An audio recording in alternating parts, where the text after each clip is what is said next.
Welcome to బీజేటీవీ. ముందుగా headlines చూద్దాం. Doctor BR Ambedkar Konaseema జిల్లాలో పర్యటిస్తున్న సీఎం చంద్రబాబు. కాట్రేడికొండ మండలం చెయ్యేరులో పింఛన్ల పంపిణీ. ధనిక రాష్ట్రాల కంటే ఏపీలోని ఎక్కువ పింఛన్లు ఇస్తున్నామన్న సీఎం. ప్రతి నెల 64 లక్షల మందికి పింఛన్లు అందజేస్తున్నామని వెల్లడి. చంద్రబాబు ప్రభుత్వంపై సజ్జల రామకృష్ణారెడ్డి తీవ్ర ఆరోపణలు. ఏపీలో రెడ్ బుక్ రాజ్యాంగం అమలవుతోందని విమర్శ. వైసీపీ నేతలను తప్పుడు కేసులతో వేధిస్తున్నారని ఆక్షేపణ. పోలీసు వ్యవస్థను పూర్తిగా నిర్వీర్యం చేశారని ఆవేదన.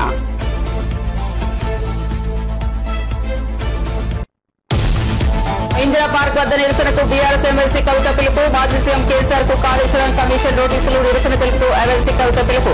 జూన్ 4న ఇందిరా పార్క్ వద్ద ధర్నాకు సన్నాహాలు. తెలంగాణ జాగృతి ఆధ్వర్యంలో ఆందోళన కార్యక్రమం. కవిత వ్యాఖ్యలపై స్పందించిన బండి సంజయ్. కవిత వ్యవహారం ఓ ఫ్యామిలీ డ్రామా అన్న బండి సంజయ్ విమర్శ. బీఆర్ఎస్ లో కల్వకుంట్ల ఆర్ట్స్ క్రియేషన్ నడుస్తోందనే దేవా. కాంగ్రెస్ బీఆర్ఎస్ కలిసే పనిచేస్తున్నాయనే ఆరోపణ.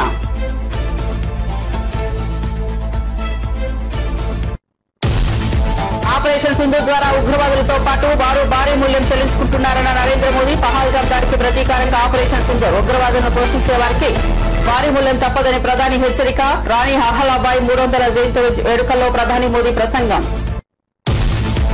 అఖిల్ వివాహం. సీఎం రేవంత్ కు ఆహ్వానం. ఉదయం సీఎం నివాసానికి వెళ్లిన నాగార్జున అమల దంపతులు. తన కుమారుడి పెళ్లికి రావాల్సిందిగా సీఎం రేవంత్ కు నాగార్జున ఆహ్వానం.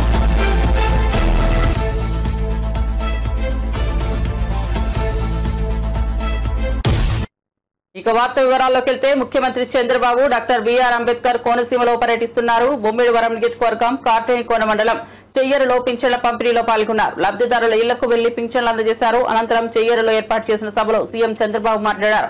పింఛన్లు పెంచుతామని చెప్పి ఇచ్చిన మాట నిలబెట్టుకున్నామని చంద్రబాబు అన్నారు.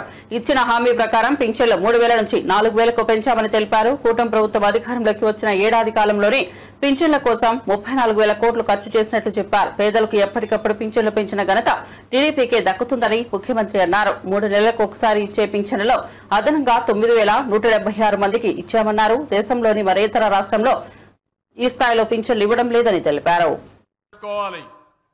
ప్రజాప్రతినిధులు, ఎమ్మెల్యేలు, ఎంపీలు, అక్కడ స్థానిక సంస్థల్లో ఉండే నాయకులు అందరూ కూడా మీ దగ్గరకు వచ్చి మీకు ఆ పింఛనిచ్చే కార్యక్రమంలో భాగస్వాములైతే మీ కష్టాలు నేరుగా అర్థమవుతాయి. కష్టాలు తీర్చే మనస్తత్వం వస్తుంది. అందుకనే ఈరోజు రాష్ట్రం అంతా కూడా తెల్లవారితో నిద్ర లేస్తానే 6 గంటలకే మీ దర్శనం మా ఆఫీసర్లో మా నాయకులు తీసుకున్నారంటే అదేని మేము చూపించే చొరవని మరొక్కసారి మీ అందరికీ విజ్ఞప్తి చేస్తున్నా. భవిష్యత్తులో కూడా ఒకటే హామీ ఇస్తున్నాను. ఈరోజు కష్టపడుతున్నాం. మేము కష్టపడేది మీకోసం కష్టపడుతున్నాం. పేదవాళ్ళ కోసం కష్టపడుతున్నాం. ఈ పేదవాళ్ళకి గవర్నమెంట్ ఇచ్చే పింఛన్లు ఇస్తానే ఉంటాం. అవసరమైతే భగవంతుడు కనికరిస్తే పెంచుతాం.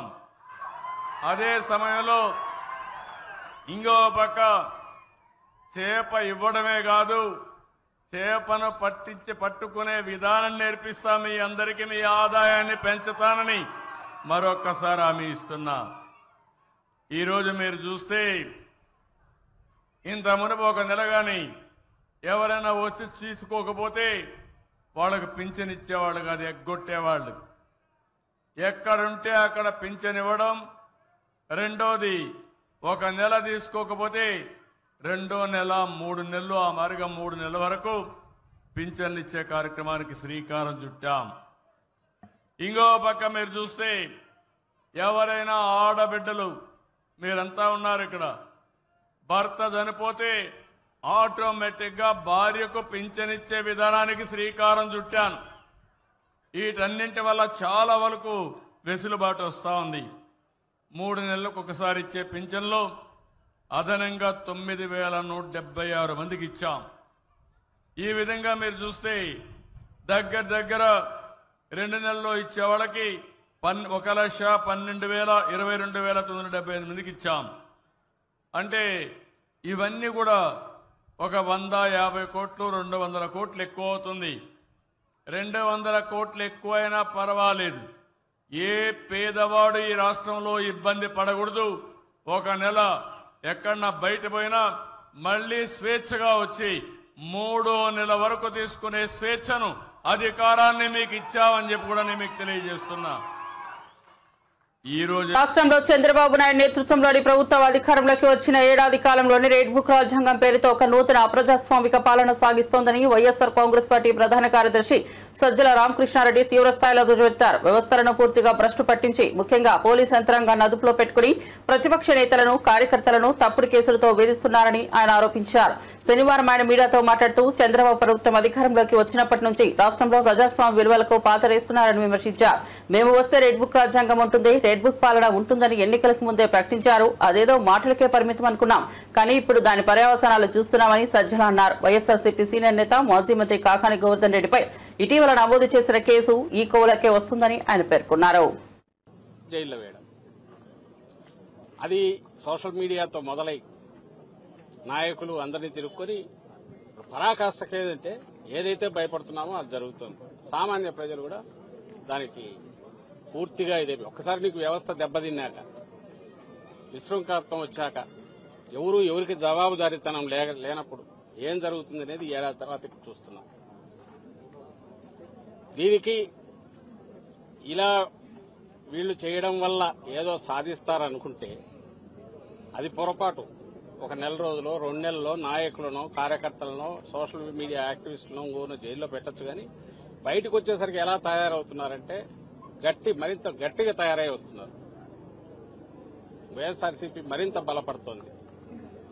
భయము, బాధ ఏదంటే ఈ విశృంఖలత్వం పెరిగిన తర్వాత రాష్ట్రంలో ఓ సిస్టమ్స్ అలవాటు పడిన వ్యవస్థ, పోలీస్ వ్యవస్థ, అది గాడి తప్పితే ఎట్లుంటుందనే ఫలితాలు మనం బీహార్లోనో ఆటవిక రాజ్యాల్లోనూ చూస్తాము. నిరంకుశత్వం ఉన్నప్పుడు ఎమర్జెన్సీ టైంలో చూశాం. ఇప్పుడు మళ్లీ అది రుచి చూపిస్తున్నారు. మళ్లీ వెనక్కు తెచ్చుకోవడం కష్టం. చంద్రబాబు నాయుడు గారికి అది తెలిసినట్లేదు. రెండవది, నువ్వు నాటిన విత్తనం ఈరోజు ఏదైతే రేపు దాని ఫలాలు ఎట్లుంటాయనేది కూడా ఆయన ఊహించట్లేదు. భయంకరంగా ఉంటాయి. ఇంత సింపుల్ అనుకోరా. కేసులు పెట్టచ్చు ఎవడి మీదైనా, ఇద్దరు కలిసినా లేదా ఒకరిద్దరు ఫోన్లో మాట్లాడుకున్నా దాన్ని బేస్ చేసుకుని ఒకటి పట్టుకొచ్చి కాళ్ళు ఎరగొట్టి కన్ఫెషన్ రాయించుకుంటే వరుస పెట్టి 10 మందిని జైల్లో తోయొచ్చు, హెరాస్ చేయొచ్చు. ఏదంటే అది స్థానిక సంస్థల ఎన్నికల్లో చూశాం. ఈ మధ్య జరిగిన ఉప ఎన్నికల్లో, నిన్నటికి నిన్న తెనాలిలో చూశాం. కేసు ఏదైనా తప్పులు చేస్తే కేసు పెట్టచ్చు, తప్పులేదు. రోడ్డు మీద కూర్చోబెట్టి సినిమాల్లో కదా మనం చూసి భయం వేస్తుంటది, ఒళ్ళు గగురు వస్తుంది. కాకి డ్రెస్ వేసుకుని బూట్కాలు కళ్ళ మీద పెట్టి లాఠీలతో బాదుతున్నారంటే మళ్ళీ లాఠీ మార్చి లాఠీ. అసలు ఎక్కడున్నాం మనం?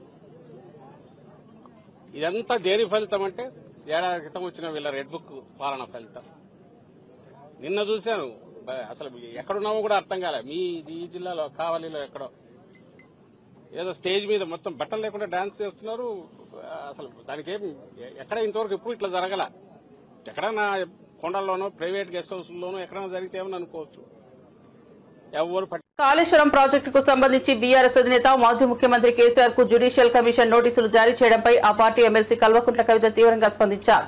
కమిషన్ చర్యను ఖండిస్తూ ఆమె నిరసన కార్యక్రమానికి పిలుపునిచ్చారు. తెలంగాణ జాగృతి అధ్యక్షురాలు కూడా ఆయన కవిత జూన్ 4వ తేదీన హైదరాబాద్ నగరంలోని ఇందిరా పార్క్ వద్ద నిరసన చేపట్టనున్నట్లు వెల్లడించారు. కేసీఆర్ కు కమిషన్ నోటీసులు ఇవ్వడాన్ని వ్యతిరేకిస్తూ తెలంగాణ జాగృతి ఆధ్వర్యంలో ఈ ధర్నా కార్యక్రమం జరుగుతుందని ఆమె తెలిపారు. క్రిస్టియన్ విభాగాన్ని, మైనారిటీ సిక్ విభాగాన్ని కూడా ప్రారంభించి మైనారిటీ సమస్యలపైన పెద్ద ఎత్తున పోరాటం చేస్తామని కూడా ఈ సందర్భంగా తెలియజేస్తా ఉన్నాం. అట్లానే మన బంజారాల కోసం, ఆదివాసీల కోసం ఎస్టీ విభాగాన్ని ఏర్పాటు చేసుకుంటున్నాం. మేము గత 13 ఏళ్ల కింద తెలంగాణ జాగృతి నుంచి ఉద్యమించి పోరాటం చేస్తేనే ఇవాళ అసెంబ్లీలో అంబేద్కర్ బొమ్మ అక్కడ నిలబడి ఉన్నది. తెలంగాణ జాగృతికి దళిత బిడ్డలకు చాలా అవినాభావ సంబంధం ఉన్నది.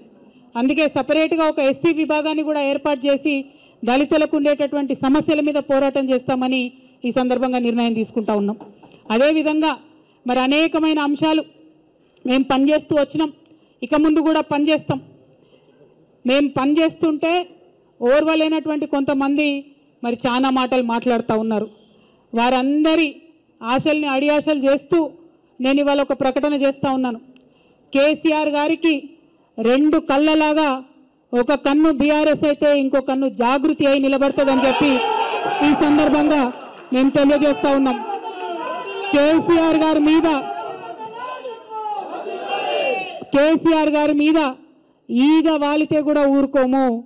రేవంత్ రెడ్డి గారు ఆనాడే మీరు గన్ను పట్టుకొని ఉద్యమకారుల మీదకి పోతే మిమ్మల్ని చుక్కలు చూపించినాం. భయపడి తెలంగాణలో తిరగలేక మీరు గన్ను పట్టుకొని ఆనాడు తిరిగినరు. ఇదే బీజేపీ నాయకులు తెలంగాణ రాష్ట్ర సాధనలో వెనుక ఉంటే ఆనాడు ఎండల లక్ష్మీనారాయణ లాంటి వాళ్ళు ఒకరో ఇద్దరో ముందుకొచ్చి రాజీనామా చేస్తే ఇదే తెలంగాణ జాగృతి గల్లీ గల్లీ తిరిగి నిజామాబాద్లో తెలంగాణ వాదాన్ని నిలబెట్టుకున్న విషయాన్ని కూడా గుర్తు చేస్తున్నాం. ఇవాళ అంశాలన్నీ మర్చి బీజేపీ వాళ్ళు తెలంగాణ కోసం ఒక్క మాట కూడా మాట్లాడకుండా 8 మంది ఎంపీలను గెలిపించిన నీళ్లు మనవి తరలించకపోతుంటే మాట్లాడకుండా ₹1 నిధులు కూడా కేంద్ర బడ్జెట్ నుంచి మాకు ఇవ్వకుండా మీరు చేస్తూ ఉన్నారు.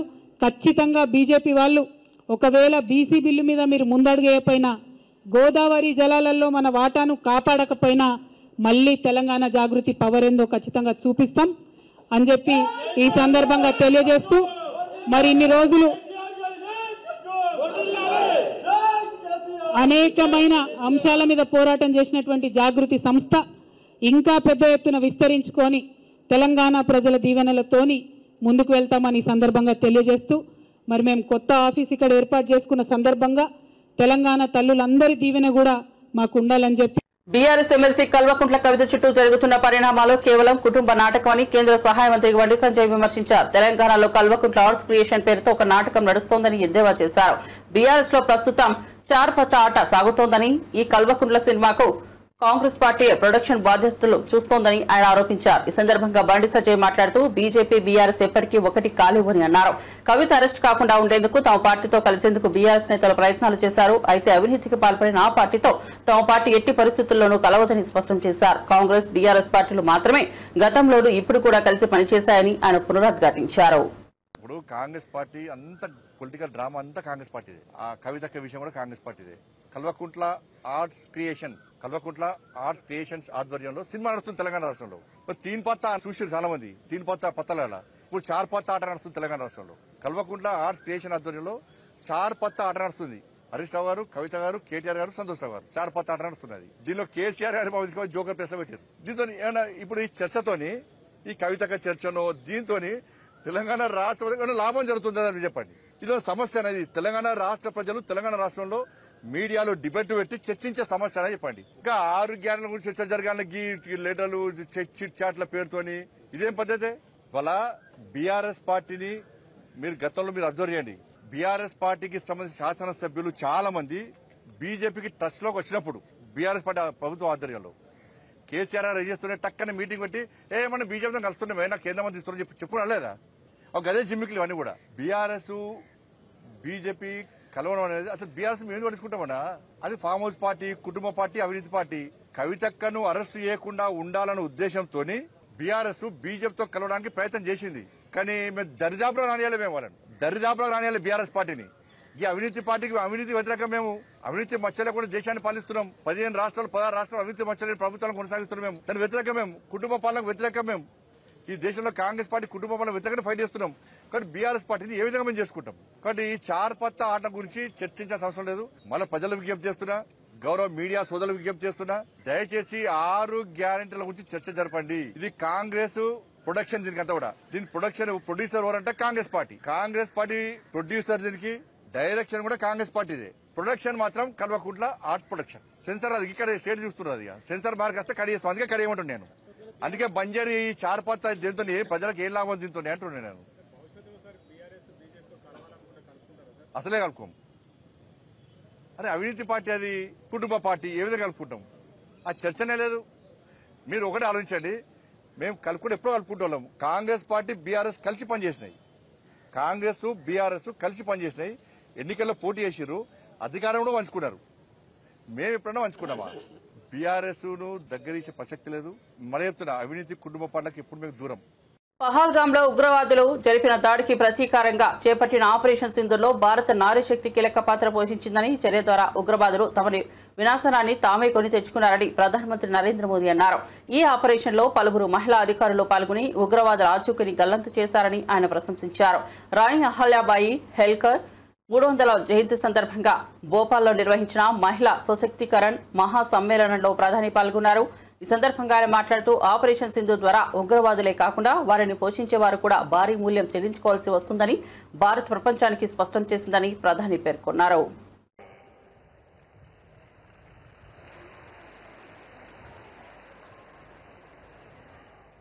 भाइयों बहनों, आज लोकमाता देवी अहिल्याबाई होलकर जी की 300वीं जन्म जयंती है। 140 करोड़ भारतीयों के लिए ये अवसर प्रेरणा का है। राष्ट्र निर्माण के लिए हो रहे भगीरथ प्रयासों में अपना योगदान देने का है। देवी अहिल्याबाई कहती थी कि शासन का सही अर्थ जनता की सेवा करना और उनके जीवन में सुधार लाना होता है। आज का कार्यक्रम उनकी इस सोच को आगे बढ़ाता है। आज इंदौर मेट्रो की शुरुआत हुई है। दतिया और सतना भी अब हवाई सेवा से जुड़ गए हैं। ये सभी प्रोजेक्ट मध्य प्रदेश में सुविधाएं बढ़ाएंगे, विकास को गति देंगे और रोजगार के अनेक नए अवसर बनाएंगे। मैं आज इस पवित्र दिवस पर विकास के इन सारे कामों के लिए आप सबको, पूरे मध्य प्रदेश को बहुत बहुत बधाई देता हूं। साथियों, लोक माता देवी अहिल्याबाई होलकर, ये नाम सुनते ही मन में श्रद्धा का भाव उमड़ पड़ता है।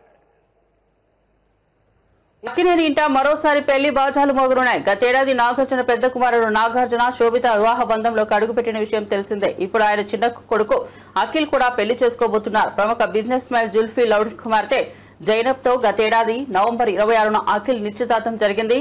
జూన్ 6న అఖిల్ జైనబ్ పెళ్లి చేసుకోబోతున్నట్లు సమాచారం. దీంతో తన కుమారుడి వివాహానికి రావాల్సిందిగా సీఎం రేవంత్ రెడ్డిని నాగార్జున ఆహ్వానించారు. భార్య అమల వెంకులతో కలిసి జూబ్లీహిల్స్ లోని ముఖ్యమంత్రి నివాసంలో నాగార్జున ఆయన్ను కలిశారు. సినీ పరిశ్రమలో తాజాగా నెలకొన్న పరిణామాలపై సీనియర్ నటుడు నిర్మాత ఆర్ నారాయణమూర్తి మీడియా సమావేశం నిర్వహించారు. పర్సెంటేజీల విషయంలో ఈ మధ్య వివాదం నెలకొంది. హరహర వీరమల్లు కోసమే జూన్ 1 నుంచి థియేటర్లు బంద్ చేస్తున్నారనేది అబద్ధం. పర్సెంటేజీ ఖరారైతే నాలాంటి నిర్మాతలకు ఎంతో మేలు చేకూరుతుందని ఆయన అన్నారు. రకరకాలు మారుతున్నప్పుడు ఈ తప్పకుండా తేలుతాం. ముందు పర్సెంట్ సిస్టమ్ పెట్టాలి, రెండో సిస్టమ్ ఉండకూడదు, ఈ సిస్టమ్ ఎత్తేయాలి అనే దాన్ని ముందు మీరు తీసుకురండి అని మేము విజ్ఞప్తి చేస్తే మా గురువు దాసనాడు దాన్ని యాక్సెప్ట్ చేశారు, ముందు తీసుకుని వెళ్ళారు.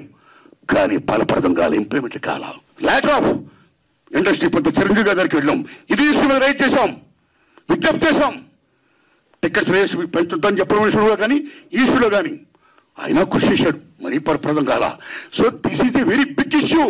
Since 25 years this percentage system is going on, the issue is going on, not clearing. అది కావాలి.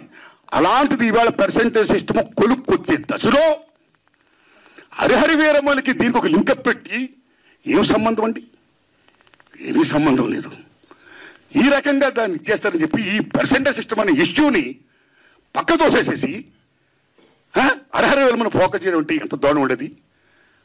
అది కరెక్ట్ కాదండి. అందుకని నేను మనస్ఫూర్తిగా ఇది ఫీల్ అయ్యే నేను చెప్పడం కోసమే నేను విజ్ఞప్తి చెప్తూ పవన్ కళ్యాణ్ గారిని విజ్ఞప్తి చేస్తున్నా, నేను చంద్రబాబు నాయుడు గారిని విజ్ఞప్తి చేస్తున్నా, దుర్గేష్ గారిని విజ్ఞప్తి చేస్తున్నా. పవన్ కళ్యాణ్ గారు మాట చెప్పారు, ఇండస్ట్రీ వారు వచ్చి గవర్నమెంట్ ఏర్పడ్డ వెంటనే వచ్చి పలకరించవచ్చు కదా, మర్యాద పూర్వకంగా కలవచ్చు కదా అన్నారు. సభాష్, కలవాలి రాజులు, మీరు కలుస్తాం, కానీ ఒక విజ్ఞప్తి చేస్తున్నాం. పూర్వకాలంలో రాజుల దగ్గరికి ఏదైనా ప్రజలకు సమస్య వచ్చినప్పుడు ధర్మగంట కొడితే లోపలికి వెళ్ళేవారు. దాని బిఫోరే రాజులే ప్రజల దగ్గరికి వెళ్ళేవాళ్ళు, రచ్చబండ పెట్టేవారు. ఈ ప్రజలకు ఏం సమస్యలు రండి చెప్పండి అని అడిగేవాడైనా అక్కడక్కడిగా తీర్పులు చెప్పేవారు, సాల్వ్ చేసేవారు, ప్రజలకు మేలు చేసేవాడైనా. ఇదిగో మా ఊరికి చెరువు కావాలి, మా ఊరికి విద్య కావాలి, మా ఊరికి వైద్యం కావాలి, లైక్ దిస్. అలాగా మినిస్టర్లు కూడా అయిన వెంటనే ఇండస్ట్రీని పిలిచి రండి మీకేం సమస్యలు ఉన్నాయి, నేనేం చేయాలి, మేమేం చేయాలి అని చెప్తే మేము కూడా ఎంత ఆనందపడేవాళ్ళం అండి. మేము మీ బిడ్డలు అండి, చిల్డ్రన్ ఆఫ్ ది స్టేట్. మేము మీకు ఓట్లు వేసిన వాళ్ళమి, మిమ్మల్ని లెక్కించిన వాళ్ళమి, మీ బిడ్డలు మేము. You must be respect the people the same time you must respect the government. It's vice versa. So my humble request, దయించి పర్సెంటేజ్ సిస్టమ్ పక్కకి పెట్టేయకుండా, పర్సెంటేజ్ సిస్టమ్ అనేది మెయిన్ ఇష్యూ కాబట్టి. ఎందుకంటే ఆల్ మాల్స్ ఇవాళ ఆక్యుపై చేసి 50% దే ఆర్ టేకింగ్.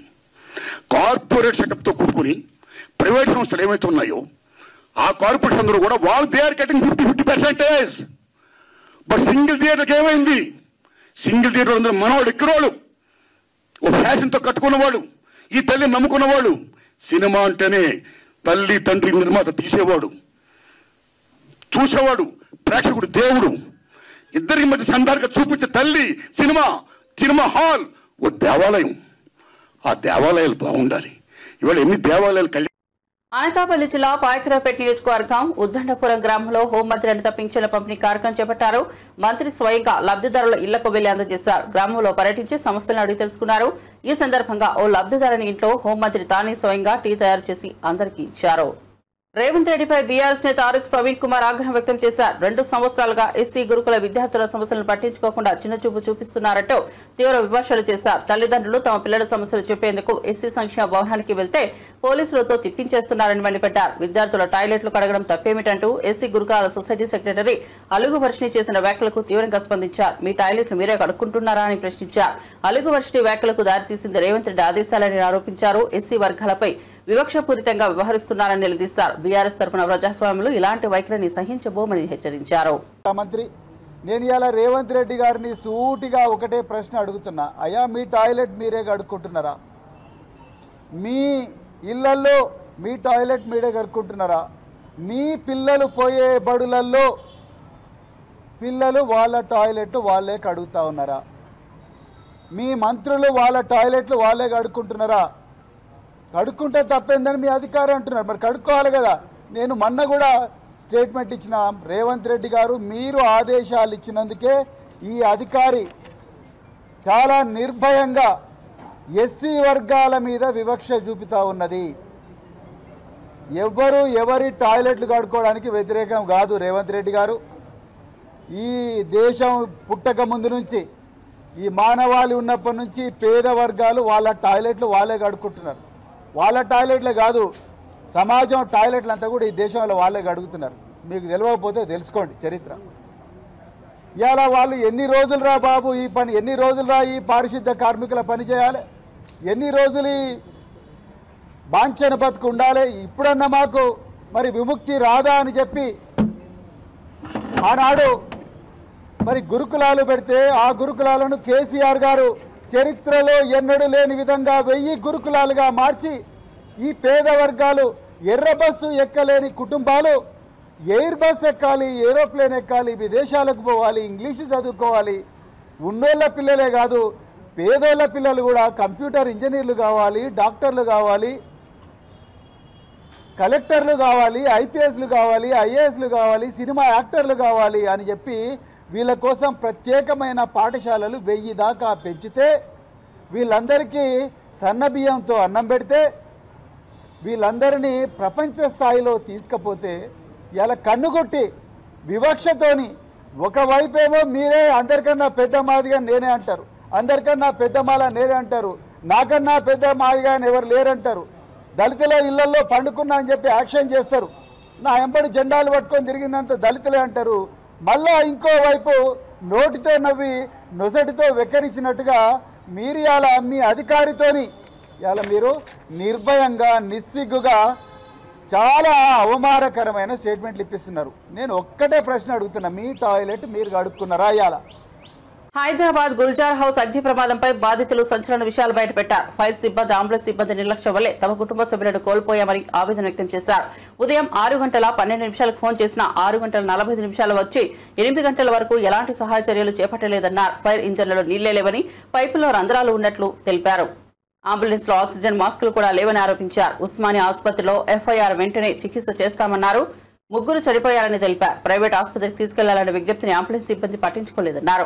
ప్రభుత్వం ఏర్పాటు చేసిన కమిటీ తమను సంప్రదించలేదని, తమ వద్ద ఆధారాలనే ఉన్నాయని చెప్పారు. హైకోర్టు జ్యుడిషియల్ ఎంక్వైరీ వేయాలని, బాధ్యులపై చర్యలు తీసుకోవాలని డిమాండ్ చేశారు. बट मैं एक चीज बताना चाह रही हूँ, जैसे 6:45 को एक फायर इंजन आता है, एक एम्बुलेंस आता है, उनके पास कोई इक्विपमेंट नहीं रहते हैं, ना ही वो कोई सर्विसेबल पोजीशन में थे. They don't have mask, they don't have proper water in the tanks. अगर पानी है तो प्रेशर नहीं आ रहा है पानी का. Either the pressure was low or there was a leakage in the pipe. Also the fire personnel was unable to join the pipes further. There were no torch lights and the equipments to break the door. Not a single fire personnel was ready to go inside the premises. Likewise was the condition of ambulance had arrived at the scene. Civilians, including my son Nitish and my other relatives, brought the first victim at the time of 8 o'clock. There were no oxygen mask in the ambulance, so also few of the drivers were not in the stable condition. Other ambulances were also either lacking oxygen or mask. Further, victims were brought out from the premises by the civilians. Fire services personnel were busy requesting us for the torch lights and other equipments to go inside the premises. Not even a single person is ready to go inside the house to help the persons. The fire services did not administer even a basic CPR to the victims. So I don't know how these are all falsehood and this negligences happened in a city like Hyderabad. Because now I have lost all my family members. I am the alone, so that I am the alone survivor. I don't know what to say. I just want justice and from the Honorable High Court. Bulletin ముగించే ముందు headlines మరోసారి చూద్దాం. Doctor BR Ambedkar Konaseema జిల్లాలో పర్యటిస్తున్న CM Chandrababu. కార్పొరేటికోన మండలం చెయ్యేరులో పింఛన్ల పంపిణీ. ధనిక రాష్ట్రాల కంటే ఏపీలోనే ఎక్కువ పింఛన్లు ఇస్తున్నామన్న సీఎం. ప్రతి నెల 64 లక్షల మందికి పింఛన్లు అందజేస్తున్నామని వెల్లడి. చంద్రబాబు ప్రభుత్వంపై సజ్జల రామకృష్ణారెడ్డి తీవ్ర ఆరోపణలు. ఏపీలో రెడ్ బుక్ రాజ్యాంగం అమలవుతోందని విమర్శ. వైసీపీ నేతలను తప్పుడు కేసులతో వేధిస్తున్నారని ఆక్షేపణ. పోలీసు వ్యవస్థను పూర్తిగా నిర్వీర్యం చేశారని ఆవేదన.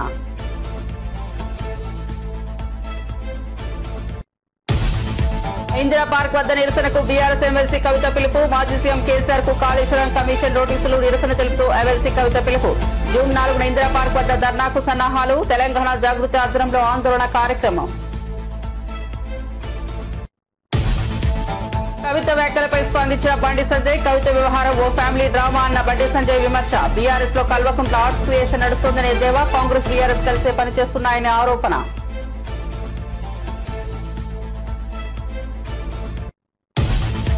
ఆపరేషన్ సింధు ద్వారా ఉగ్రవాదులతో పాటు వారు భారీ మూల్యం చెల్లించుకుంటున్నారన్న నరేంద్ర మోదీ. పహల్గామ్ దాడికి ప్రతీకారంగా ఆపరేషన్ సింధు. ఉగ్రవాదులను పోషించే వారికి భారీ మూల్యం తప్పదని ప్రధాని హెచ్చరిక. రాణి అహలాబాయి 300వ జయంతి వేడుకల్లో ప్రధాని మోదీ ప్రసంగం. అఖిల్ వివాహం. సీఎం రేవంత్ కు ఆహ్వానం. ఉదయం సీఎం నివాసానికి వెళ్లిన నాగార్జున అమల దంపతులు. తన కుమారుడి పెళ్లికి రావాల్సిందిగా సీఎం రేవంత్ కు నాగార్జున ఆహ్వానం.